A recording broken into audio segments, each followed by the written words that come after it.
It's Friday, and you know what that means. Friday Night SmackDown preview presented by Canva right here on Sleeper Sports Media. And as always, we use Surfshark VPN to watch SmackDown and NXT both on Netflix. And tomorrow, Saturday, April 4th, Stand and Deliver, also in St. Louis, which is where SmackDown is at. We'll be live on WWE's YouTube channel, so you can watch on YouTube, or you can watch with Surfshark VPN and fire up Netflix and watch it on Netflix as you normally would. No more Peacock, no for NXT, no more Peacock for main roster PLEs, except now, standalone events on Peacock will be Saturday night's main event, and the next one will be July 18th coming to you live from Madison Square Garden. Again, if you do get Surfshark VPN, thank you to No Dirt Sheets for that link. You will be able to watch on Netflix. Also, shout out to Bucked Up, the official energy drink of Sleeper Sports Media. I will have a code down below, and we will be looking to push that out more and hopefully get some support on the channel through those. So without further ado, we have the preview for Friday Night SmackDown. We only have 3 things promoted right now as of the recording. For the first half, this will probably go live on the channel a little bit later today. But we have Cody Rhodes and Randy Orton on looks like a face-to-face graphic, but they really they did the same thing for all 3 matches that they're pushing out right now. Cody Rhodes looks to spoil the homecoming to St. Louis for Randy Orton. Now, in what universe is a babyface being presented as wanting to spoil something for someone? The fact that we're in St. Louis, the fact that Randy Orton's going to get cheered as he's been getting cheered, even after the heel turn 3-4 weeks ago now, and Cody is going to come out there and look to spoil the homecoming. You can't tell me that he's not the heel in this situation. The boos are going to keep getting louder and louder as we get closer and closer to WrestleMania, and it's just blatantly obvious at this point.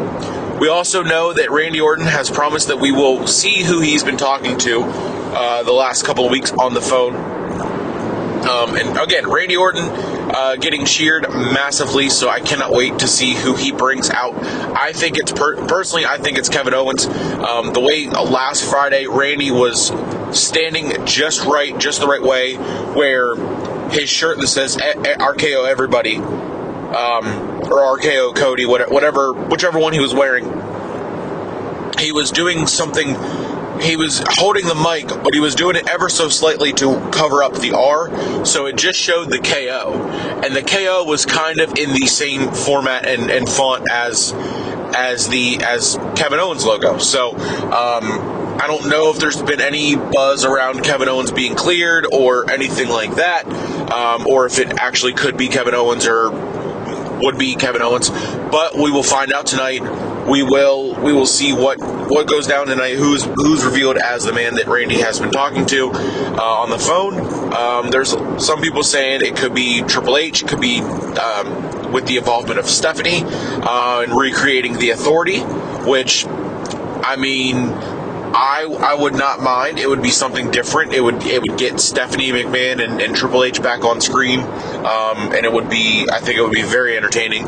Also, you could kind of swing Rollins into it as well, with what he's been doing over on Raw. He's kind of going above the Authority figures over there on Raw. We'll see what happens with his match against Gunther, which was kind of done in a roundabout way. But yes, so that is the first segment there for Cody and Randy, and then 2 more. The graphics have it as face-to-faces, but we have Jacob Fatu and Drew McIntyre, and it reads as what carnage awaits the unsanctioned match for WrestleMania. I don't know if they're going to brawl again around the entire arena. I don't know if they're going to talk about the match. I don't know if they're going to sign a contract. We do not know any details yet, so we will find out, I'm sure, tonight. And then the third one that we have is Rhea Ripley responds to being attacked twice back-to-back weeks by B-Fab and Michin, and all at the hands of Jade Cargill calling the shots there. So we have a very short SmackDown so far. 3 matches, or 3 segments really, and no matches promoted. We might get an open challenge for the U.S. title, although with Trick and Sammy having their match set for WrestleMania, I don't know if they'll actually have the open challenge leading up to Mania. I would not mind if they did, to have Carmelo Hayes somehow get his way into the match as a triple threat, and then have Trick win the U.S. title, and then have him pin Sammy to do it. So then you can continue the feud or revisit the feud, really, of Carmelo and Trick. So Rhea Ripley, Jade Cargill, face-to-face, some sort of segment tonight, just like they've been doing for the last 3 weeks. Same with Drew McIntyre and Jacob Fatu, and same with Cody Rhodes and Randy Orton. As they announce actual matches for the show, we will get updates out today across all of our channels. I got the post scheduled to go out today, so keep an eye out on the Instagram, the Facebook pages, all three of them, and also Threads as well. So that is going to do it for the first half of the SmackDown preview. Again, I'll get this out later in the day. We will go from there. But this is Nick Wietosh of Sleeper Sports Media for the Friday Night SmackDown preview, live from St. Louis on USA Network or on Netflix. For Sleeper Sports Media, here we go.